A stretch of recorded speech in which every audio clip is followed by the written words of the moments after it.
O Via Justiça de hoje é sobre o direito aos alimentos. Nossos convidados, a advogada Juliana Lobato, do IBDFAM, o Instituto Brasileiro de Direito de Família, e o desembargador Nilton Teixeira Carvalho, da 13ª Câmara Civil do Tribunal de Justiça de Minas Gerais. Numa parceria da TV Assembleia com a Magis, a Associação dos Magistrados Mineiros, o Via Justiça está começando.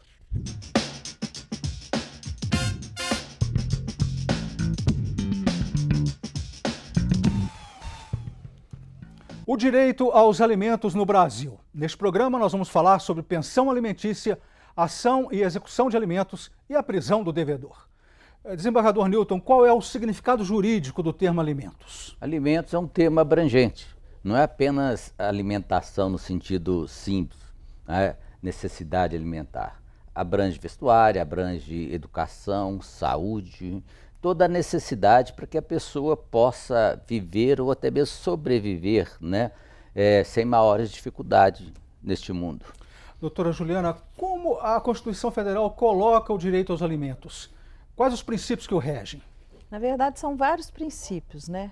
É o princípio de solidariedade entre os parentes, que até a natureza jurídica, quando deixa de atingir a maioridade civil, que antes é o poder familiar que gera essa obrigação alimentar. A partir dos 18 anos, é o dever de solidariedade entre os parentes. Então, é o princípio da dignidade, da igualdade, desse dever, a proteção especial à família, o princípio do melhor interesse da criança e do adolescente. Então, são vários princípios, né? É irrenunciável, irrepetível, ou seja, um valor de pensão que se paga não pode ser devolvido depois. Então, tem uma estrutura jurídica organizada para proteger o alimentário.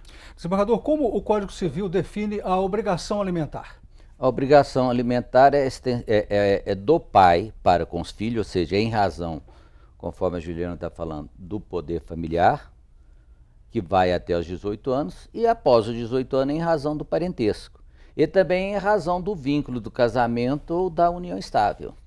Então, essas pessoas são responsáveis desde que tenha condição e o outro careça de alimentos. E o Código de Processo Civil, quais foram as inovações trazidas pelo CPC de 2015 em relação a essa área de alimentos? Na verdade, o que acontece? O CPC, que é o grande especialista, está aqui do meu lado, né? Esse CPC foi muito bom em vários sentidos. Ele teve como prioridade a mediação, o consenso e tentou agilizar o procedimento, né? Só que aí, normalmente, como é que funciona aqui no direito de família aqui de Minas? O juiz tem que fixar o valor, mas antes ele designa uma audiência de tentativa de conciliação e nessa audiência, se não se chega a acordo, ele deve fixar a pensão ou então ele abre vista para a parte contrária manifestar, em seguida fixar essa pensão alimentícia. Então é dessa forma que funciona. Quer falar alguma coisa sobre o CPC em relação aos alimentos também?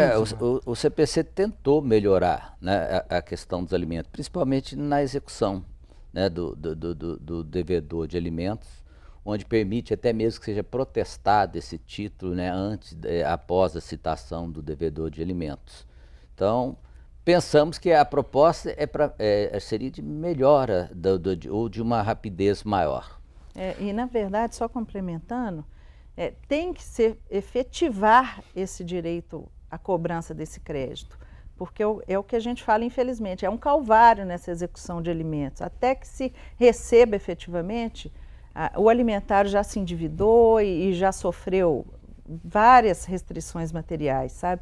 A dinâmica do processo civil, sim, ajudou, mas ainda falta muito em relação a isso. Desembargador, a lei dos alimentos de 68 ainda está valendo? O que ela diz?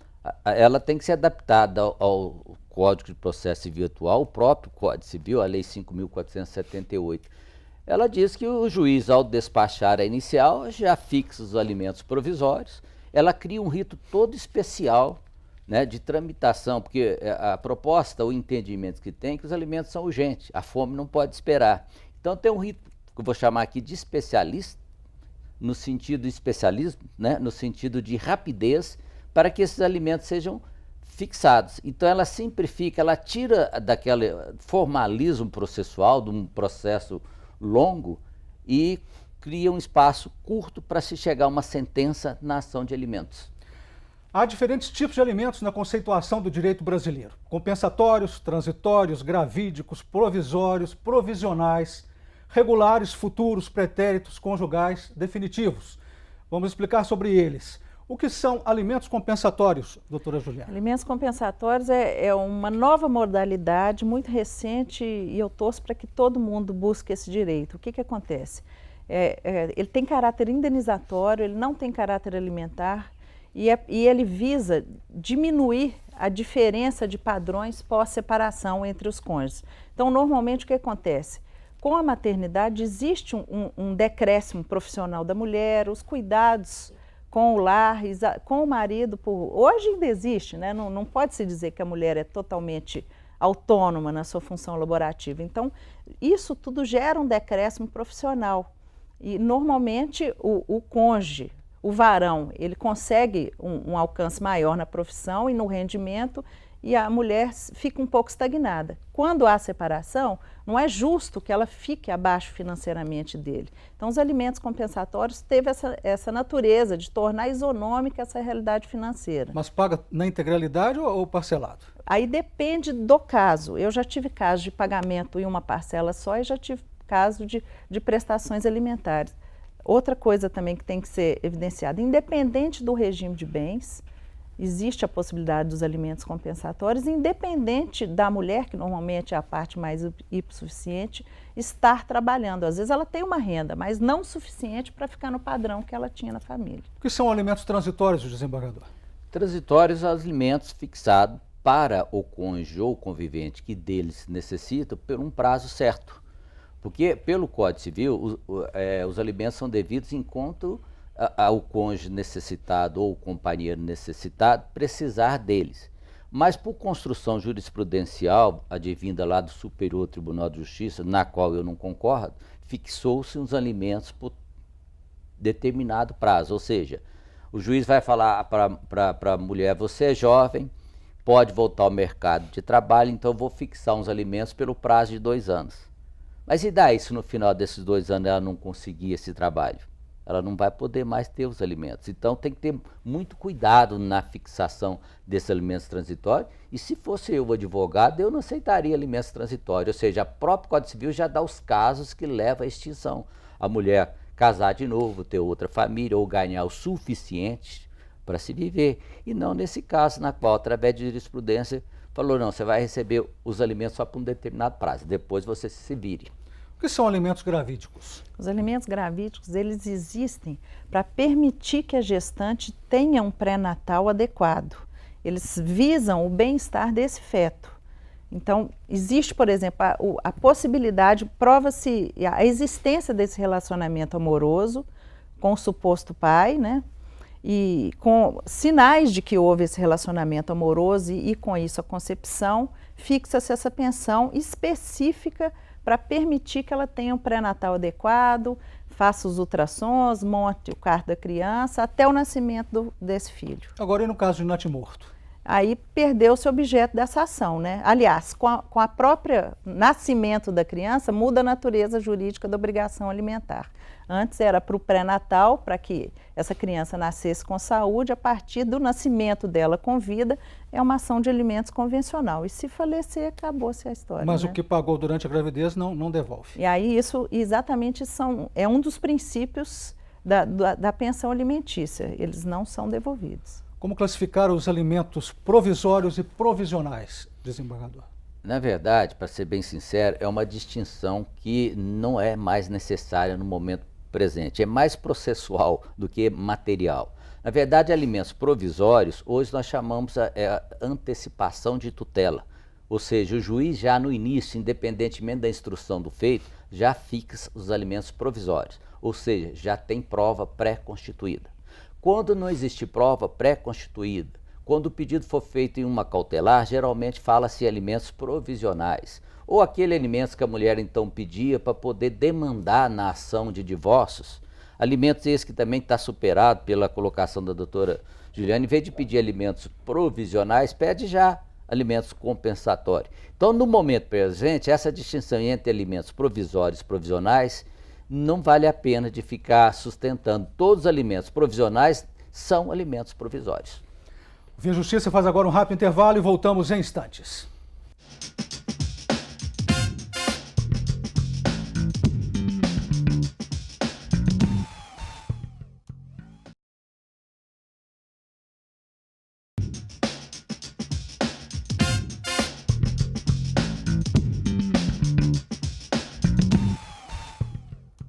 O Via Justiça e o Direito aos Alimentos no Brasil. Participam do programa a advogada Juliana Lobato, do IBDFAM, o Instituto Brasileiro de Direito de Família, e o desembargador Nilton Teixeira Carvalho, da 13ª Câmara Civil do Tribunal de Justiça de Minas Gerais. Ainda falando sobre a conceituação jurídica de alimentos. Desembargador, o que são alimentos conjugais? Alimentos conjugais são os alimentos devidos ao cônjuge. Também alimentos convivenciais, ou seja, devidos aos companheiros. Ou seja, se o cônjuge ou o companheiro necessitado precisar de alimento, ele pode pleitear contra o outro cônjuge ou o companheiro se tiver condições para pagar verba alimentícia. Quando se tornam os alimentos definitivos? Os alimentos definitivos, eles têm essa conceituação na medida em que eles são sentenciados.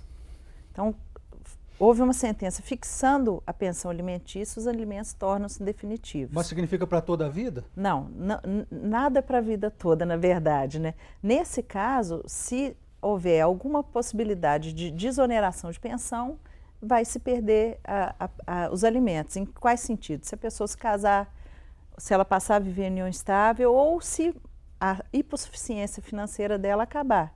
Se ela se reinserir no mercado de trabalho, se ela ganhar uma mega-sena, ou seja, se ela não mais necessitar da pensão alimentícia ou tiver alguém, no caso o novo cônjuge ou companheiro, que a sustente. Aí mas cada caso é um caso, né, desembargador? Sim. Na questão dos alimentos definitivos, né? Tem que ser analisado no caso concreto e porque ele contrapõe ao que nós já falamos dos alimentos transitórios, que é aquele por prazo determinado.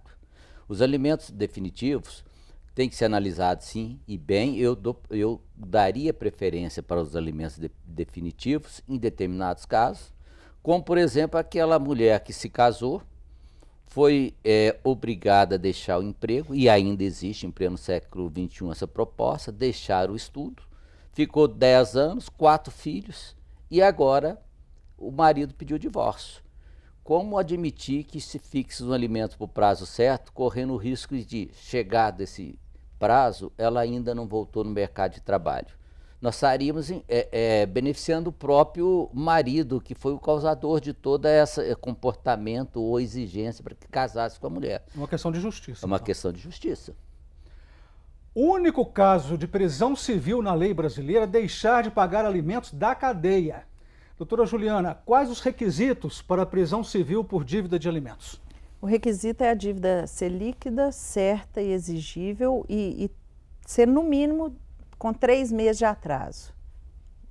Ou seja, as dívidas antigas, elas perdem o caráter alimentar.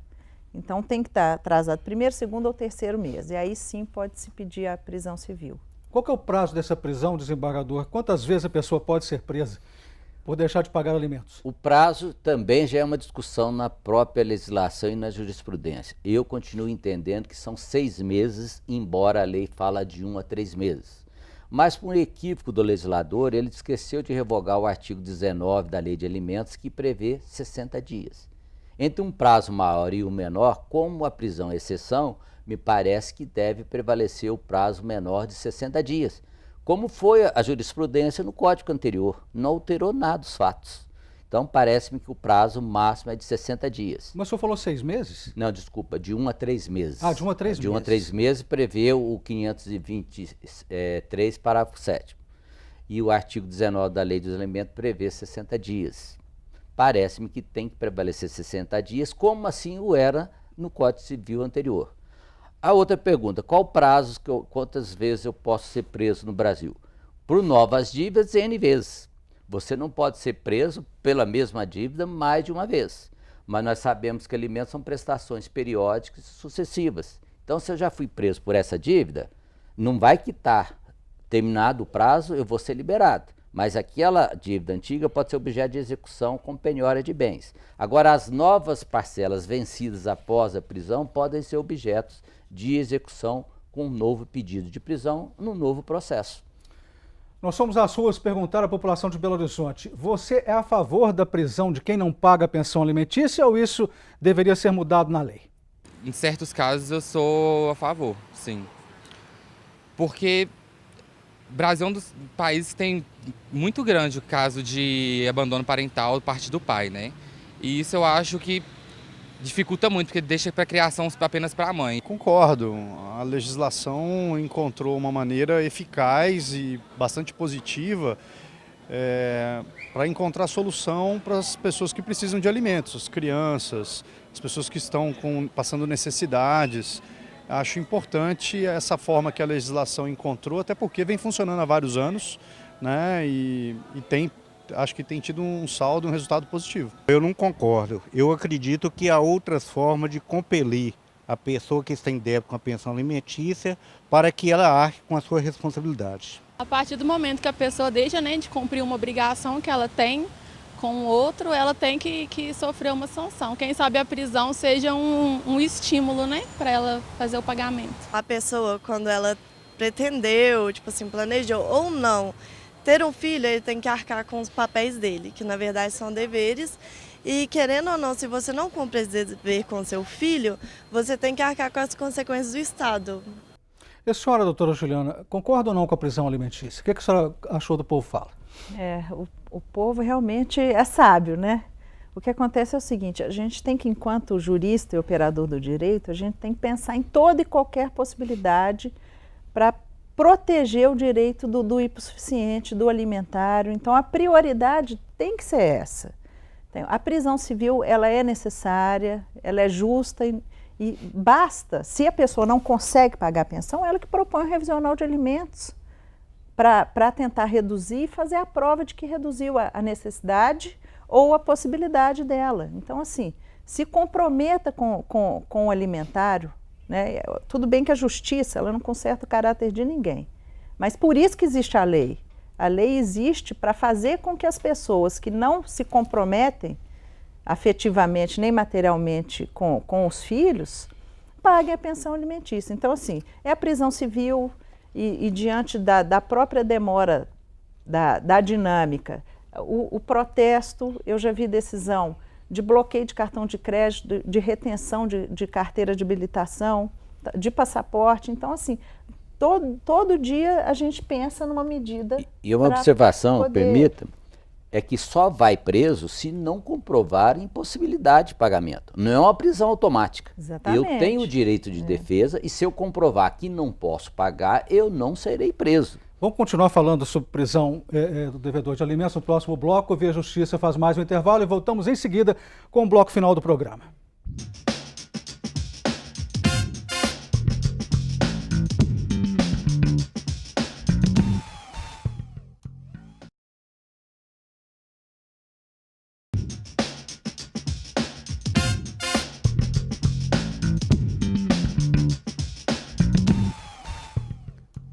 Via Justiça falando sobre o direito aos alimentos no Brasil. Participando do programa, a advogada Juliana Lobato, do IBDFAM, o Instituto Brasileiro de Direito de Família, e o desembargador Newton Teixeira Carvalho, da 13ª Câmara Civil do Tribunal de Justiça de Minas Gerais. Desembargador, falando sobre a prisão civil por dívida de alimentos, com a prisão, a dívida do pai é quitada? Não. A prisão, aqui, para nós, é uma sanção civil, cujo objetivo é fazer com que o pai pague. Se porventura ele cumprir o prazo, que nós estamos entendendo que é 60 dias, ele tem que ser automaticamente liberado. Mas aquela dívida não está quitada e poderá ser objeto de execução com pedido de penhora. O que acontece na prática é que vários desses devedores não têm bens, então não vai surtir efeito. Mas há que considerar que a pensão alimentícia de menor não há prescrição enquanto ele não atingir a maioridade. Então, a qualquer momento, se esse pai vier a ter bens, poderá executar aquela dívida, agora com pedido de penhora. Mas não tendo bens, ele pode ser preso de novo porque não conseguiu pagar aquela dívida? Não, a dívida na qual ele já cumpriu, senão seria o que nós chamamos de bis in idem, repetição, não pode. Ele só pode ser preso pelas novas dívidas, não pelas dívidas na qual ele já cumpriu prisão. E por que a prisão civil por dívida foi a única, né, que permaneceu? Antes tinha do depositário infiel, agora só tem a prisão civil por dívida. Por quê? Por causa da própria Constituição, que proibiu, em razão de ilícito civil, você ser preso. Agora, a prisão de alimentos persistiu, primeiro que os alimentos são urgentes e aquela proposta. Significa que o pai que pode pagar não quer pagar em prejuízo ao filho. E foi para fundamentar, nós temos um tratado, que é o Pacto de São José da Costa Rica, que permitiu. Então, é a única prisão que existe no Brasil após a Constituição de 88, é a prisão por dívida alimentar. Doutora Juliana, a questão dos alimentos em caso de homicídio. A senhora falasse sobre isso um pouco. Os alimentos em caso de homicídio, aí ele tem, na verdade, uma natureza indenizatória, né? E condenatória. Não tem conexão com o binômio alimentar do direito de família. É mais em relação ao cometimento desse delito. Houve uma sentença penal condenatória e gera essa questão dos alimentos. Agora eu queria que o senhor falasse, desembargador, sobre a ação de alimentos. Como é que o senhor vê a ação de alimentos? A ação de alimentos está prevista na Lei 5.478/68. Ela pode ser proposta pelo filho, em razão do parentesco, ou em razão do poder familiar, ou pelos cônjuges. É uma ação rápida, tem que ser rápida pelo caráter alimentar, né, que é urgente. Então, a ação de alimentos é prevista na Lei de Alimentos, que é uma lei mista, ou seja, ela traz direito material e direito processual. Então, através da ação de alimentos, o juiz fixa, conforme já falamos, os alimentos provisórios, dá o direito de defesa ao réu para demonstrar se ele vai ter condição ou não de pagar os alimentos, discute o quanto a ser devido, e na sentença o juiz aí sim fixa aqueles alimentos que era a título precário, torna-se alimentos definitivos. E a partir daí são devidos e qualquer outra alteração poderá ser discutida em ação própria, já que os alimentos não transitam em julgado. Doutora Juliana, o desembargador falou que a ação de alimentos é rápida, mas e a execução? A execução por si só, ela não tem a rapidez que o recebimento de uma pensão precisa, né? Então tem, igual o doutor Nilton havia falado, existe a possibilidade justificativa, em seguida devolve-se a abertura de vista para o exequente, pode ser que seja designada uma audiência, e toda essa dinâmica do processo, para se assegurar realmente todo o procedimento adequado do contraditório, isso, para mim, eu acho que é longo demais para quem está precisando sobreviver com essa pensão alimentícia.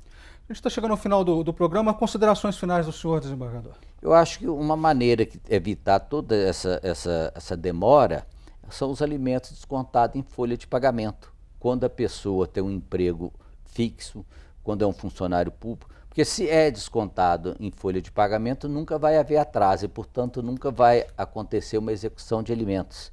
E a empresa é responsável pelo desconto dos alimentos. Mas e quando está desempregado?